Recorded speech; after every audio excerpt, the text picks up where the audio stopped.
Welcome to Combos from the Couch by LifeStance Health, where leading mental health professionals help guide you on your journey to a healthier, more fulfilling life. Hello, everyone. This is Combos from the Couch. I'm Nicolette Lianza, and joining me today is Clinical Director Angela Kayatsa, and she'll be telling us all about the Oregon School-Based Program. So welcome, Angela. Great to have you on. Thank you for having me. Appreciate it. I'm glad to be here. Tell us a little bit about yourself and your role in the Oregon School-Based Program. Yeah, sure. Try to keep it short because I've been doing this a long time, but I'm a licensed marriage and family therapist. I've been in this field for about 22 years now. My background has fostered time with all ages, families, couples in a variety of different settings in both Las Vegas, Nevada, and Portland, Oregon. I've had time focusing on anything from substance use to trauma to helping interns with their business development, helping them launch into private practice, even helping to educate, break stigma among religious sectors as well. And so a lot of different experiences over these last 2 decades. But currently, I'm in a clinical director role here at LifeStance in, like I said, beautiful Pacific Northwest, one of my favorite places. I currently oversee 3 of our 20 clinics as well as our school-based programs. And currently, our school-based program is comprised of anywhere from like 20 to 30 to 40 clinicians who work out of our surrounding clinics. And we currently serve 41 schools in 7 different districts in the Portland metro area. So my role in this program is basically to ensure like the operational efficiency, the clinical quality of the program. This can entail anything from like contracting, hiring, onboarding, training, matching providers to the specific school needs, and just like overall ensuring the program is running smoothly. I have a really big passion for ensuring our providers get to do what they love, helping them to create a work-life balance and protecting the trust, communication, and relationships of our contracted partners and school teams. So this role takes a lot of organization, communication, problem solving, planning, but I find it all to be really fun. Also, our school-based providers tend to be and attract counselors that are like more fun. I mean, not like, I don't want to say more fun, but they're just like playful bunch. I look for providers that are like flexible, collaborative, maybe have a little more creativity in their work. They're a really optimistic bunch and really engaged. They're really there for each other, go above and beyond for each other and their clients. And we all tend to feel a lot of purpose with what we do. I bet. It's a great team. My gosh. Great And job. I had shared previously with you that I used to work as a school-based therapist, not in Oregon, but here in Ohio. I adored it and loved the creativity that you could bring to the table working with clients as well. Yes. And you have a big job, like coordinating all this It is a too. big job. It is a Wow. big job. It's a good thing. It's a lot of fun. Definitely.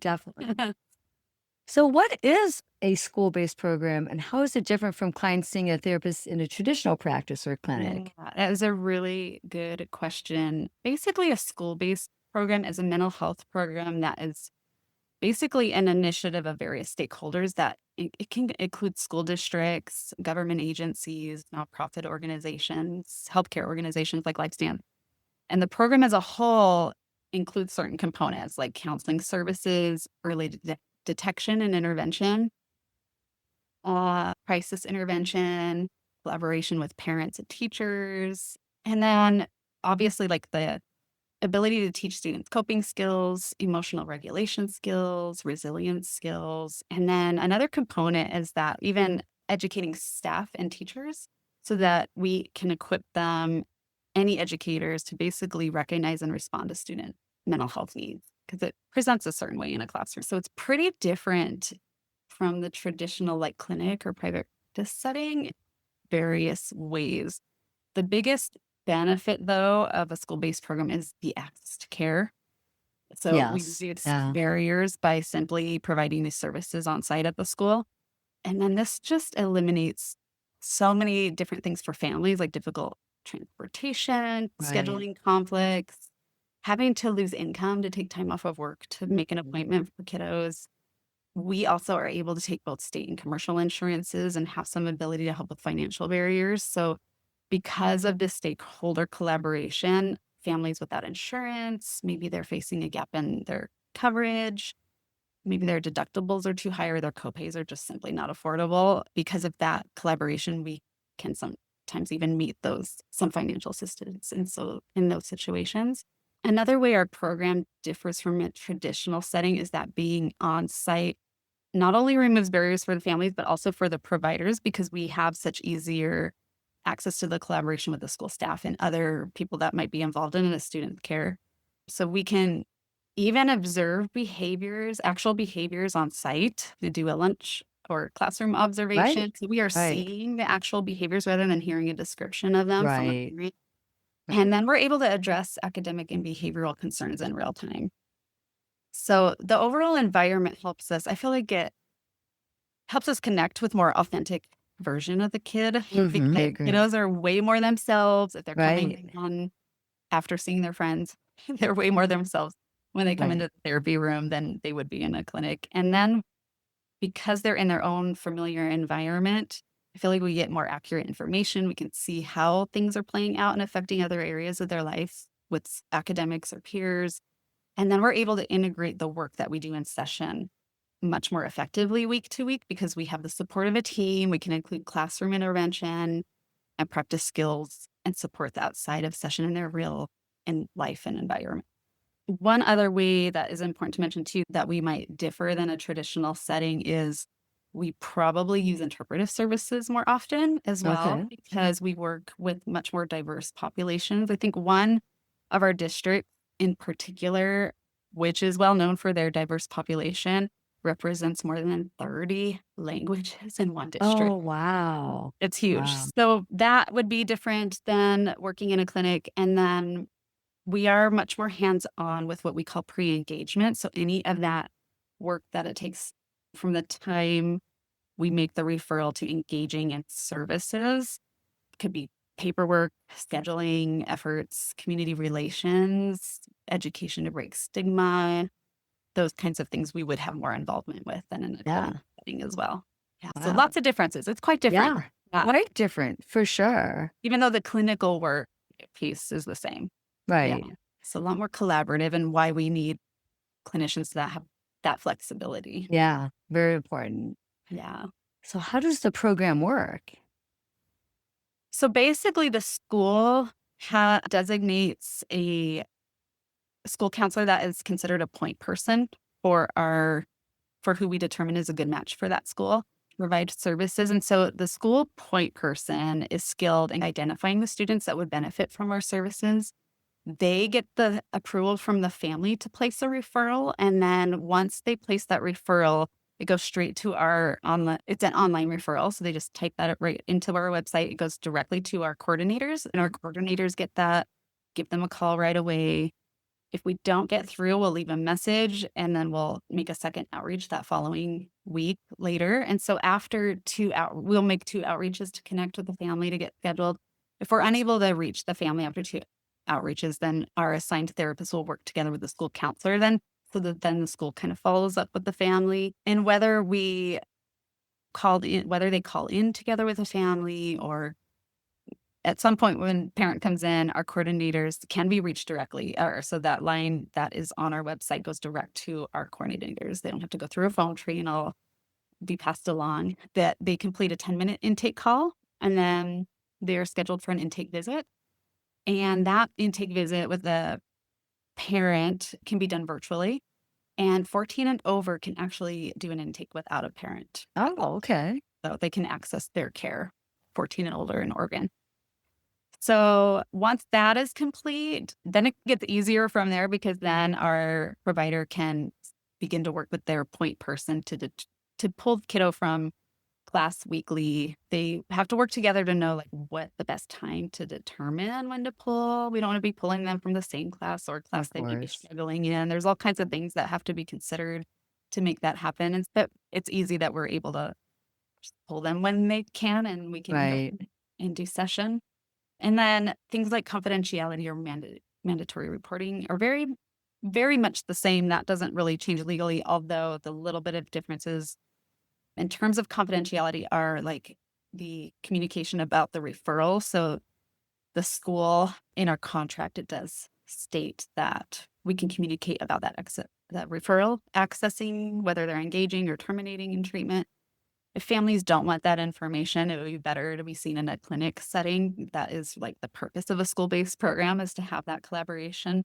But nothing specific. There's no like diagnostic or treatment information shared unless some clients and families want that. It would be explicitly stated in a release of information for what information and for what purposes are we doing that. And it might be important because sometimes that might include getting a teacher involved in the interventions in a classroom, something that to that degree. So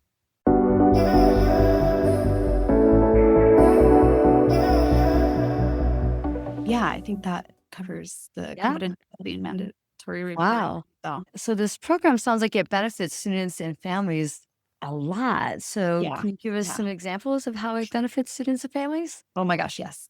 Yes, I can. That's why I get so excited because I have worked in all different settings, but what we are able to accomplish in a community, essentially, not we've touched on like the access, removing barriers and making access to care more easy, more convenient, more accessible, easily accessing support, reducing financial strain, the enhanced communication between the ability to collaborate care, which is a big deal. And in clinic, it takes a lot of work to like back and forth and phone calls of getting through to doctors. People Right. don't do it all the time. Clinicians don't, or providers don't have a ton of time to get that done. So it's just removes those barriers, the early identification and intervention, which is really important because the sooner we identify and intervene, kids are really resilient and that we can stop a problem sooner and then Yeah. prevent more serious problems from occurring down the road.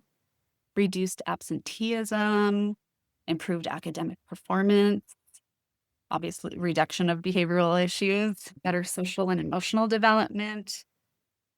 Gosh, and the other cool thing is stronger communities. They find that communities become stronger because of school-based programs, which is Yes. huge. So I just feel like it's this huge positive feedback loop that is like you drop a pebble and treat one kiddo or one family, but that ripples out into the community. Oh, what a great metaphor to that. Powerful. Yeah, it's really Yeah, powerful work. definitely. Wow. So what makes your program different from the other regional school-based programs? Yeah, I would say Life Stance is different and stands out from many other community partners, and not to discredit any of them in any way, because we all have our roles and we all work together to have this like big vision program work efficiently. But the things that I've witnessed, observed, heard from the schools and heard from employees as well is that we just have more providers in general, because even if we can't see the kiddo, we only have so much time in openings at the school. But for those kids or families that have access to a clinic or virtual services, we can still refer out Yeah. for Yeah, those. that And makes so we sense. have, I don't know, I think we have 500 providers and 20 different clinics. So we can meet that need quite a bit more. Better work-life balance is another part of the feedback that I've heard. That's because our clinicians all work in clinic and they just do 1 or 2 days within a school day or within a school week versus 5 days in a school. So that Okay. prevents less burnout, Yeah. Oh gosh, yeah. tension, and then they're able to engage in the program longer. Yeah. And then the other difference I hear is just the ability to take insurance. Some are nonprofit, some can only take state insurance, and LifeStance is able to do all the above. So it's Yeah. pretty Oh, yeah. neat. Yeah. Yeah. Great stuff there. Wow. Yeah. Any other takeaways you'd like to share? Yes, because I'm always looking for the right match of providers. We always need more. There's always more need than there is providers. Yes. So if anybody that is listening would be curious to learn more about this work or be involved in our program, I would be more than happy to talk about it. I would love to see these programs just expand, not just in our region, but like across Mhm. the country, because they're just crucial in creating change in Yes. health. All the wonderful reasons we've spoke about. Yeah, I think I even just spoke to somebody in private practice and another person that was passionate about bringing ASL to the school. And I don't care where you're from. I want to see school-based programs Yes. become more common and grow across the Yes. country. Yes. Oh, 100%. I agree. My gosh. Thank you, Angela. Thank you for Yeah. sharing Oh, with couple us. more. There's 2 Oh, more. there's more. Oh, I'm so Yes. sorry. There's 2 more really important things. The Yes, other please. couple takeaways. One is that obviously I want families, staff, school staff to just have the knowledge of these services. I don't know that is like common knowledge that these programs exist and like what they're for and what they That's do. true. So my goal would be just to have that knowledge out there to have more hope, less fear about these kinds of services, less disbelief in mental health in general, and being willing to try something new to improve life or how we're feeling. And then also, if you find out your school does not offer these services, I would say please share this episode with a principal or a school counselor, or if you happen to know somebody that works in a school district, those would probably be the best people to start with that could take that information to the right place. And then the stigma piece. There is still Mm, a lot of we're doing better. I gotta say, yeah. kids have come a Yes. long Yes, way they have. when it comes to stigma. They are like they're practically begging for counseling sometimes. Yes. And sometimes Right. the families might still have a lot of stigma. But the important thing about stigma that I would want people to know is that stigma is basically like attaching shame to a symptom or a struggle. So we basically label it as being bad. And that internalizing or that idea or that shame that comes up, which can be perpetuated by families and by society, like it's real, it happens, Yeah. which is why we want to do the work to break stigma. Where I've seen the kids really grow in that area is that if that stigma is there, it leads to delays in seeking treatment, Mhm. social isolation, isolation, lack of support, and like, ultimately worsening of symptoms. Yeah. And unfortunately, like not everybody is skilled at breaking stigma. Like I said, it does exist, but I would want people who are listening to know that really, please, those listening, I would want you to know and also share the word, right? That we are not bad because we have a struggle or a Yeah. symptom. Love that you Yeah. just said that. So clearly, I'm very passionate about it. Yeah, you're just human. We're human. Yes. Please do not let the idea of being bad or failing in some way get in the way or of neglecting yourself or delaying feeling better in any way, shape, or form. That would be my message is you can still be a good person. You can still be a good parent Mm, and get support and have a symptom and get support with a struggle. It's quite normal. Actually. yes. So Yes. yeah, that would be one thing I would really want people to know so that there are no more barriers. Health. Yeah. My gosh, your passion really does come through No, with I'm so this. glad. Really Yes. This does. program has really changed. It's just unique. It's very unique. And the team, like I said, the team itself is just so amazing. I wish you could meet and talk with some of them today, but yeah, it's a great program. Maybe that'll be another episode where we bring in a few of the Oh, that'd be awesome. themselves. Some good That'd be success great. stories. Gosh. Thank you, Angela. Thank Thank you you. for everything you shared and your passion. And you're very inspirational in everything you've shared today. So thank you again. So much. Thank you so much. Thanks for having me, Nikki. I'd also like to thank the team behind the podcast, Jason Clayton and Juliana Whitten. Thank you for listening to Convos from the Couch. Take care, everyone.